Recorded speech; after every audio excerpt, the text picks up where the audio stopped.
What's the point? To me, it's what's the point? Well, the question is, you're saying the point is not what it appears to be. I'm saying that the point doesn't actually have any value in the good of the people or the health of the people. You're saying that the point is something that's not being publicized. That there's a second point that is not being addressed, well, and let's look at a couple things. First of all, you've got now this whole idea of having passports that have to be checked everywhere you go.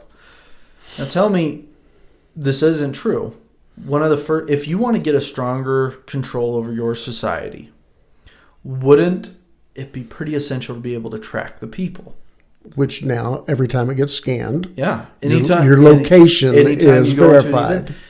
I have often said that I'm not that concerned about being monitored because I don't have anything to hide, which is still true to a degree. If someone says, "Well, did you know that NSA could be listening to your phone calls?" Well, I pity the fool who's got to listen to my phone calls. It's like being banished to Siberia if you're in the spy business. I mean, the guy's gonna sit there and just go, "He's talking about sports again." So in that regard, I don't have anything to hide. However, there is something to just the right to move without feeling like you're being monitored, being watched, being almost imposed on you, this feeling of guilt when you've done nothing wrong or haven't even think about where you're going. Do I have to think about this, that I'm going to this grocery store again, that I'm going to this restaurant again?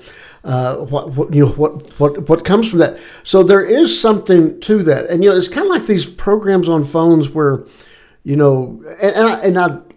with kids and parents, they can see where their kids are. I'm not sure I like that as an adult because I just don't like the record, the permanence of that.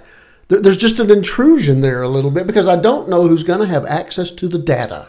Well, that's the problem for me. Does that make sense? Yeah. And even though I'm not going anywhere that's illegal or anything I feel bad about, I'm just not sure I want that. I'm not sure I like that. But again, okay, so they're planting a seed right now that's okay, it's safe, it's all right, it's for your good and all this. Okay. Trust me. Yeah, but here's what's also happening. You are a Christian preacher. Mm-hmm. Which is not the most popular thing in the world these days with some people. So let's say they start passing laws that which is in the works, which is always being tried, and always seems like it's gaining footing. You are not allowed to refuse to do a homosexual wedding in your church. Mm-hmm. Now, I am of the opinion, on a non-faith political basis, if someone wants to do that, they can. If they want to do that, they can. But there should be no obligation that you as a minister or do that wedding, or that you as a minister do it in your church. Now, you can stand there and say, you're free to do it in this free society. But no, I'm not going to let you. I don't have to do this in my church. You don't have the authority to force me to go against my religious beliefs and do this in my church. Now, let's say they push that and they say, well, that's discrimination. We're going to start bringing lawsuits against you, and we're going to start making it illegal, and they're going to start really coming after your religion. Guess what? Now you do have something to hide that you may not want government tracking your every move.